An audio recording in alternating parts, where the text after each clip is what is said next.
2 മാസം കഴിഞ്ഞാൽ നിങ്ങൾക്ക് ക്രിസ്മസ് എക്സാം ആരംഭിക്കുകയാണ്. ക്രിസ്മസ് എക്സാം നിങ്ങൾക്ക് അടിപൊളിയായിട്ട് എഴുതാൻ ആഗ്രഹമുണ്ടെങ്കിൽ നിങ്ങൾ കമൻറ്റ് ബോക്സിൽ യെസ് എന്ന് കമൻറ്റ് ചെയ്യുക. നിങ്ങൾ ക്രിസ്മസ് എക്സാമിന് ഫുൾ A+ നേടാൻ ആഗ്രഹമുണ്ടെങ്കിൽ നിങ്ങൾ കമൻറ്റ് ബോക്സിൽ യെസ് എന്ന് കമൻറ്റ് ചെയ്യുക. ഈ ഒരു 6 കാര്യങ്ങൾ നിങ്ങൾ ശ്രദ്ധിക്കുകയാണെങ്കിൽ നിങ്ങൾക്ക് ക്രിസ്മസ് എക്സാമിന് ഏറ്റവും മികച്ച മാർക്ക് നേടാൻ സാധിക്കും. Welcome to Edupod, it's me your Nafi. അതിന് മുന്നേ നിങ്ങൾ കമൻറ്റ് ബോക്സിൽ ഒരു 3 കാര്യങ്ങൾ കൂടി കമൻറ്റ് ചെയ്യണം. ഒന്ന്, നിങ്ങൾക്ക് ഏതൊക്കെ സബ്ജക്റ്റാണ് ഏറ്റവും ടഫായിട്ടുള്ള സബ്ജക്റ്റ്. രണ്ടാമതായിട്ട്, നിങ്ങൾക്ക് ഓണം എക്സാം എഴുതിയതിന് ശേഷം ഏത് സബ്ജക്റ്റിലാണ് നിങ്ങൾക്ക് ഏറ്റവും കൂടുതൽ മാർക്കുള്ളത്, ഏത് സബ്ജക്റ്റിലാണ് ഏറ്റവും കുറവ് മാർക്ക് ഉള്ളത്. മൂന്നാമതായിട്ട്, നിങ്ങളുടെ സ്കൂളിലെ പാരൻസ് മീറ്റിംഗ് കഴിഞ്ഞപ്പോൾ നിങ്ങളുടെ പാരൻസ് നിങ്ങളോട് എന്തെങ്കിലും സ്പെഷ്യലായിട്ട് പറഞ്ഞു. ഈ 3 കാര്യങ്ങൾ കൂടി നിങ്ങൾ കമൻറ്റ് ബോക്സിൽ ടൈപ്പ് ചെയ്യുക. അപ്പോൾ ക്രിസ്മസ് എക്സാം നിങ്ങൾ അടിപൊളിയാക്കി എഴുതണമെങ്കിൽ, ക്രിസ്മസ് എക്സാം നിങ്ങൾക്ക് ഈസി ആക്കണമെങ്കിൽ ഇനിയുള്ള 6 കാര്യം നിങ്ങൾ ശ്രദ്ധിക്കണം. ഒന്നാമതായിട്ട് നിങ്ങൾ ശ്രദ്ധിക്കേണ്ട കാര്യം ടെക്സ്റ്റ് ബുക്ക് ആൻഡ് കോൺസെപ്റ്റ്സ് ആണ്. നമുക്കറിയാം ടെക്സ്റ്റ് ബുക്ക് ബേസ് ചെയ്തിട്ടാണ് ക്വസ്റ്റ്യൻസ് വരുന്നത്. അടിപൊളിയായിട്ട് ടെക്സ്റ്റ് ബുക്കിൻ്റെ ഉള്ളിൽ നിന്നുള്ള കോൺസെപ്റ്റ് വരെ വെച്ചിട്ട് എന്ത് ചെയ്യുന്നുണ്ട്, ക്വസ്റ്റ്യൻ ചോദിക്കുന്നത്. അപ്പോൾ നിങ്ങൾ ടെക്സ്റ്റ് ബുക്ക് ബേസ് ചെയ്തുകൊണ്ട് വേണം നിങ്ങൾ എന്ത് ചെയ്യാൻ, പഠിക്കാൻ. ടെക്സ്റ്റ് ബുക്കിലെ ഓരോ കോൺസെപ്റ്റ് നിങ്ങൾ എന്ത് ചെയ്യണം, പഠിച്ചിരിക്കണം. അപ്പോൾ നിങ്ങൾക്കറിയാം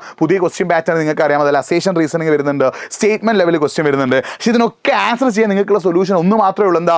ടെക്സ്റ്റ് ബുക്കിലെ ഓരോ കോൺസെപ്റ്റ് നിങ്ങൾ അടിപൊളിയായിട്ട് മനസ്സിലാക്കുക. ടെക്സ്റ്റ് ബുക്കിലെ ഓരോ കോൺസെപ്റ്റ് നിങ്ങൾ അടിപൊളിയായിട്ട് മനസ്സിലാക്കുകയാണെങ്കിൽ ഏറ്റവും ബെസ്റ്റ് റിസൾട്ട് നിങ്ങളെ തേടി വരും. അപ്പോൾ ടെക്സ്റ്റ് ബുക്ക് നിങ്ങൾ അടിപൊളിയായിട്ട് പഠിക്കുക, ടെക്സ്റ്റ് ബുക്ക് നിങ്ങൾ സൂപ്പറായിട്ട് പഠിക്കുക, ടെക്സ്റ്റ് ബുക്കിലെ കോൺസെപ്റ്റ് നിങ്ങൾ ക്ലിയർ ആക്കി വെക്കുക. അപ്പോൾ ടെക്സ്റ്റ് ബുക്ക് ഒരിക്കലും മാറ്റി വെച്ചുകൊണ്ട് പഠിക്കരുത്. നിങ്ങൾ ടെക്സ്റ്റ് ബുക്കിലുള്ള പോയിന്റ്സ് കറക്റ്റ് ആക്കിയിട്ട് അതിലെ കോൺസെപ്റ്റ് ക്ലിയർ ആക്കി പഠിക്കണം. രണ്ടാമതായിട്ട് നിങ്ങൾ ശ്രദ്ധിക്കേണ്ടത്, നിങ്ങൾക്കൊരു പ്രോപ്പറായിട്ട് എന്ത് വേണം, ഒരു സ്റ്റഡി ടൈം ടേബിൾ വേണം. പലരും തോന്നിയ പോലെ പഠിക്കാൻ അത് ചെയ്താൽ ശരിയാവില്ല. നിങ്ങൾ പ്രോപ്പറായിട്ടൊരു സ്റ്റഡി ടൈം ടേബിൾ സെറ്റ് ആക്കുക. അപ്പോൾ നിങ്ങൾക്ക് ഏറ്റവും ബെസ്റ്റ് നിങ്ങൾ തന്നെ ഒരു സ്റ്റഡി ടൈം ടേബിൾ സെറ്റ് ആക്കുന്നത്. നിങ്ങൾക്ക് പഠിക്കാനായിട്ട് ഏറ്റവും ബെസ്റ്റ് നിങ്ങൾ തന്നെ ഒരു സ്റ്റഡി ടൈം ടേബിൾ സെറ്റ് ആക്കുന്നതാണ്. ഇനി നിങ്ങൾക്ക് അത് സെറ്റ് ചെയ്യാൻ സാധിക്കുന്നില്ലെങ്കിൽ nafi.ejupod എന്ന എൻ്റെ ഇൻസ്റ്റാഗ്രാം പേജിലേക്ക് ഒന്ന് നിങ്ങൾ മെസ്സേജ് അയച്ചോ. ഞാൻ എന്ത് ചെയ്യാം, നിങ്ങൾക്കായിട്ട് സ്റ്റഡി ടൈം ടേബിൾ സെറ്റ് ആക്കി തരാം. പക്ഷേ അതെല്ലാം നല്ലത്, ഏറ്റവും നല്ലത് നിങ്ങൾ തന്നെ നിങ്ങൾക്കായിട്ട് സ്റ്റഡി ടൈം ടേബിൾ സെറ്റ് ആക്കി തരണം. അപ്പോൾ നിങ്ങൾ എനിക്ക് മെസ്സേജ് അയച്ചാൽ ഞാൻ എന്ത് ചെയ്യാം, നിങ്ങൾക്കായിട്ടൊരു സ്റ്റഡി ടൈം ടേബിൾ സെറ്റാക്കി തരാം. മൂന്നാമതായിട്ട് നിങ്ങൾ ചെയ്യേണ്ടത്, പഠിക്കാനിരിക്കുമ്പോൾ മിനിമം 3 മണിക്കൂറെങ്കിലും പഠിക്കണം. നിങ്ങൾ ശ്രദ്ധിക്കണേ, വീക്കിലി 5 days ഡെയിലി 3 hours വെച്ച് നിങ്ങൾ പഠിക്കണം കേട്ടോ. നിങ്ങൾ പഠിക്കാനിരിക്കുമ്പോൾ വീക്കിലി 5 days നിങ്ങൾ 3 hours വെച്ച് പഠിക്കണം. ഈ 3 മണിക്കൂർ ഡെയിലി നിങ്ങൾ പഠിക്കുമ്പോൾ ഒരു കാരണവശാലും ആ 3 മണിക്കൂർ കണ്ടിന്യൂസ് ആയിട്ടൊരു വിഷയം പഠിക്കരുത്. പകരം എന്ത് ചെയ്യുക, ഫസ്റ്റത്തെ 1 hour നിങ്ങളൊരു ടോപ്പിക്ക് പഠിക്കുന്നു, ഒരു സബ്ജക്റ്റ് പഠിക്കുന്നു. ഇന്ന് നിങ്ങളൊരു 10 minute ബ്രേക്ക് എടുക്കുക, എന്നിട്ട് അടുത്ത 1 hour പഠിക്കുക, എന്ന് നിങ്ങൾ 10 minute ബ്രേക്ക് എടുക്കുക, എന്നിട്ട് അടുത്ത 1 hour പഠിക്കുക. ഈ രീതിയിൽ വേണം നിങ്ങൾ പഠിക്കാൻ. ഒരു കാരണവശാലും കണ്ടിന്യൂസ് ആയിട്ട് നിങ്ങൾ പഠിക്കരുത്. 1 hour പഠിച്ചതിന് ശേഷം 10 minute നിങ്ങൾ നിർബന്ധമായിട്ട് ബ്രേക്ക് എടുക്കണം. ആ ബ്രേക്കിനിടയിൽ ഒരു കാരണവശാലും നിങ്ങൾ ഫോൺ ഉപയോഗിക്കാൻ പാടില്ല. ഫോൺ ഉപയോഗിച്ചാൽ നിങ്ങൾ ഡീവിയേറ്റ് ആയി പോകും, നിങ്ങൾക്ക് കറക്റ്റായിട്ട് പിന്നെ പഠിക്കാൻ സാധിക്കില്ല. അപ്പോൾ ഈ ബ്രേക്കിന് സമയം ജസ്റ്റ് ഒന്ന് നടക്കുക, വീട്ടിലെ ആളുകളൊക്കെ സംസാരിക്കുക, അങ്ങനെ ചില്ലാക്കുക കേട്ടോ. അടുത്തത്, revision is very very important. നിങ്ങളിപ്പോൾ ഇന്ന് നിങ്ങളൊരു ടോപ്പിക്ക് പഠിച്ചു, പിന്നെ നിങ്ങളത് എക്സാമിൻ്റെ തലേന്നാണ് വായിച്ചു നോക്കുന്നത്, നിങ്ങൾക്ക് ആ ടോപ്പിക്ക് എന്തില്ല, തലയിൽ കയറില്ല.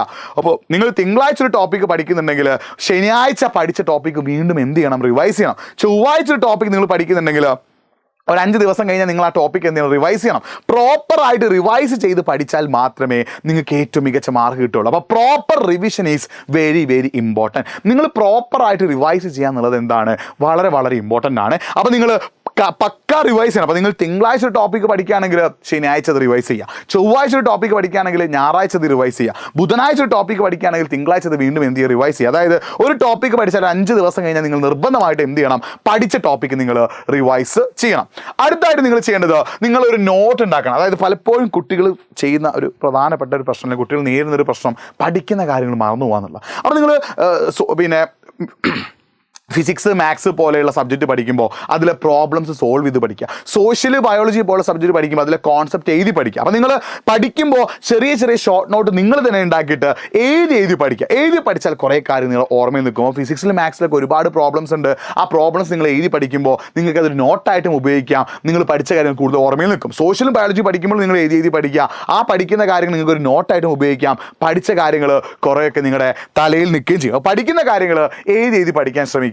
അടുത്തായിട്ട് നിങ്ങൾ ശ്രദ്ധിക്കുന്ന ഏറ്റവും പ്രധാനപ്പെട്ട കാര്യം, ഇന്ന് പഠിച്ചാൽ നാളത്തേക്ക് നിങ്ങൾക്ക് മാർക്ക് കിട്ടില്ല. അപ്പോൾ നിങ്ങൾ എന്ത് ചെയ്യും, നാളെ നിങ്ങളുടെ സ്കൂളിൽ അല്ലെങ്കിൽ അടുത്ത മാസം നിങ്ങളുടെ സ്കൂളിൽ എന്ത് ചെയ്യും, സീരീസ് ടെസ്റ്റോ മന്ത്ലി ടെസ്റ്റോ ഒക്കെ സ്റ്റാർട്ട് ചെയ്യും. അപ്പോൾ നിങ്ങളിപ്പോൾ ഒറ്റയടിക്ക് ഒരു മാസം കഷ്ടപ്പെട്ട് പഠിച്ചാൽ ചിലപ്പോൾ റിസൾട്ട് വിചാരിച്ച അത്ര കിട്ടിയെന്ന് വരില്ല. നിങ്ങൾ മനസ്സിലാക്കേണ്ട കാര്യം, നമ്മുടെ ലക്ഷ്യം ക്രിസ്മസ് എക്സാമാണ്. അപ്പോൾ അതിനു മുമ്പ് നടക്കുന്ന സീരീസ് എക്സാമും മന്ത്ലി എക്സാമും ഒക്കെ ചിലപ്പോൾ നിങ്ങൾക്ക് കുറച്ച് മാർക്ക് കുറഞ്ഞേക്കാം. പക്ഷേ നിങ്ങളിപ്പോൾ ഞാൻ പറയുന്ന രീതിയിൽ വീക്കിലി 5 days ഡെയിലി 3 hours വെച്ചിട്ട് എഫേർട്ട് ഇട്ട് ടെക്സ്റ്റ് ബുക്ക് ബേസ് ചെയ്ത് എഴുതി പഠിക്കുകയാണെങ്കിൽ ഉറപ്പായിട്ട് നിങ്ങൾക്ക് ക്രിസ്മസ് എക്സാമിന് മികച്ച മാർക്ക് കിട്ടും. റിസൾട്ട് വിൽ ടേക്ക് ടൈം, അത് ഉറപ്പാണ്. നിങ്ങൾ പഠിക്കുന്ന കാര്യങ്ങൾ കുറച്ചധികം റിസൾട്ട് കിട്ടാനായിട്ട് കുറച്ച് വെയിറ്റ് ചെയ്യാന്നുള്ളത് ഉറപ്പാണ്. അപ്പോൾ പക്ഷേ നിങ്ങൾക്ക് ഒരിക്കലും റിസൾട്ട് കിട്ടാതിരിക്കില്ല.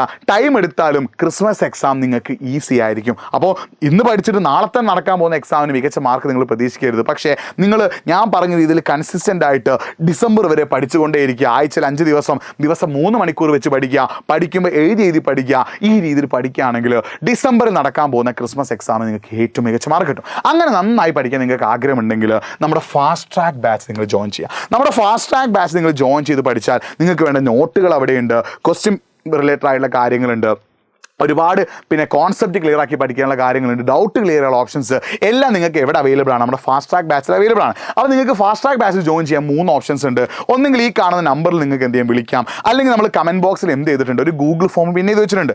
ആ ഗൂഗിൾ ഫോമിൽ നിങ്ങൾ നിങ്ങളുടെ ഡീറ്റെയിൽസ് അടിച്ചു കൊടുത്താൽ നമ്മുടെ ടീം നിങ്ങൾ എന്ത് ചെയ്യും, വിളിക്കും. ഇനി അല്ലെങ്കിൽ നിങ്ങൾ എൻ്റെ ഇൻസ്റ്റാഗ്രാം പേജ് ഓൾറെഡി ഞാൻ പറഞ്ഞു, nafi.edupod. അപ്പോൾ nafi.edupod എന്ന ഇൻസ്റ്റാഗ്രാം പേജിലേക്ക് നിങ്ങളുടെ പേരും നിങ്ങളുടെ മൊബൈൽ നമ്പർ നിങ്ങൾ അയക്കുകയാണെങ്കിൽ ഞാൻ നമ്മുടെ ടീമിന് ഡയറക്റ്റ് കൊടുത്താൽ ഒരു നിങ്ങൾ എന്ത് ചെയ്തോളും, വിളിച്ചോളൂ. അപ്പോൾ ഈ 3 രീതിയിൽ നിങ്ങൾക്ക് എന്ത് ചെയ്യാം, നമ്മുടെ ഫാസ്റ്റ് ട്രാക്ക് ബാച്ചിൽ ജോയിൻ ചെയ്യാം. ഫാസ്റ്റ് ട്രാക്ക് ബാച്ചിൽ ജോയിൻ ചെയ്താൽ നിങ്ങൾക്ക് പഠിക്കാനുള്ള കോൺസെപ്റ്റുകൾ ക്ലിയർ ആകും, പഠിക്കാനുള്ള നോട്ടുകൾ കിട്ടും, ഡൗട്ട് ക്ലിയർ ആനുള്ള ഓപ്ഷൻസ് ഉണ്ട്, ഒരുപാട് ഫീച്ചേഴ്സ് ഉണ്ട്. അപ്പോൾ നിങ്ങൾക്ക് ടെക്സ്റ്റ് ബുക്കിലെ കോൺസെപ്റ്റ് ഒക്കെ ക്ലിയർ ആക്കണമെങ്കിൽ ഏറ്റവും ബെസ്റ്റ് സൊല്യൂഷൻ നമ്മുടെ ഫാസ്റ്റ് ട്രാക്ക് ബാച്ചിൽ ജോയിൻ ചെയ്യുന്നതാണ്. ഒന്നെങ്കിൽ നിങ്ങൾക്ക് ഈ മൊബൈൽ നമ്പറിൽ നിങ്ങൾ വിളിച്ചിട്ട് എന്ത് ചെയ്യാം, നിങ്ങൾക്ക് ജോയിൻ ചെയ്യാം. അല്ലെങ്കിൽ നമ്മൾ കമൻറ്റ് ബോക്സിൽ ഒരു ഗൂഗിൾ ഫോം പിന്നെ ചെയ്തിട്ടുണ്ട്. ആ ഗൂഗിൾ ഫോമിലേക്ക് നിങ്ങൾ എന്ത് ചെയ്യുക, നിങ്ങൾ ഡീറ്റെയിൽസ് അടിച്ചു നമ്മുടെ ടീമിൽ നിന്ന് വിളിക്കും. അല്ലെങ്കിൽ nafi.edupod എന്ന ഇൻസ്റ്റാഗ്രാം പേജിലേക്ക് നിങ്ങളുടെ ക്ലാസ്സും അതേപോലെ തന്നെ നിങ്ങളുടെ മൊബൈൽ നമ്പറും എനിക്ക് അയച്ചു തന്നാൽ നമ്മുടെ ടീം നിങ്ങൾ ഡയറക്റ്റ് ആയിട്ട് എന്തെങ്കിലും കോൺടാക്ട് ചെയ്യും. അപ്പോൾ ഈ രീതിയിൽ നിങ്ങൾ പഠിക്കുകയാണെങ്കിൽ ഏറ്റവും ബെസ്റ്റ് റിസൾട്ട് നിങ്ങൾക്ക് ക്രിസ്മസ് എക്സാമിന് കിട്ടും. എഫേർട്ട് ഇട്ടോ റിസൾട്ട് വരും. പക്ഷേ നിങ്ങൾ ശ്രദ്ധിക്കുന്ന കാര്യം, ചിലപ്പോൾ അടുത്ത മാസം നടക്കുന്ന മന്ത്ലി എക്സാമിന് നിങ്ങൾക്ക് ഏറ്റവും ബെസ്റ്റ് റിസൾട്ട് കിട്ടണമെന്നില്ല. പക്ഷേ ഡിസംബറിൽ നടക്കുന്ന ക്രിസ്മസ് എക്സാമിന് ഏറ്റവും ബെസ്റ്റ് റിസൾട്ട് കിട്ടും. ആ ഒരു കാര്യം നിങ്ങൾ ഉറപ്പിച്ച് വെച്ചോ. നന്നായി ഉഷാറായി പഠിക്കുക. നിങ്ങൾക്ക് എന്തെങ്കിലും ടെൻഷൻസോ സ്റ്റഡി ടിപ്പോ വേണമെങ്കിൽ അതും കൂടി നിങ്ങൾ കമന്റ് ബോക്സിൽ ടൈപ്പ് ചെയ്യുക. മറ്റൊരു വീഡിയോയുമായിട്ട് വീണ്ടും കാണാം. It's me Nafi signing of. ഈ വീഡിയോ ഒന്ന് ലൈക്ക് ചെയ്യുക, മാക്സിമം ഫ്രണ്ട്സിലേക്ക് ഷെയർ ചെയ്യുക. നമ്മുടെ ചാനൽ സബ്സ്ക്രൈബ് ചെയ്യാത്തതാണ് ചെയ്തോ, മാക്സിമം ഫ്രണ്ട്സിലേക്ക് ലിങ്ക് ഷെയർ ചെയ്തോ. കാരണം നിങ്ങളുടെ ഒരുപാട് ഫ്രണ്ട്സിന് ഈ ഒരു പ്രശ്നമുള്ളവരുണ്ടാവും. എല്ലാവർക്കും വീഡിയോ അയച്ചു കൊടുക്കുക. വീണ്ടും കാണാം. It's me Nafi signing off. By.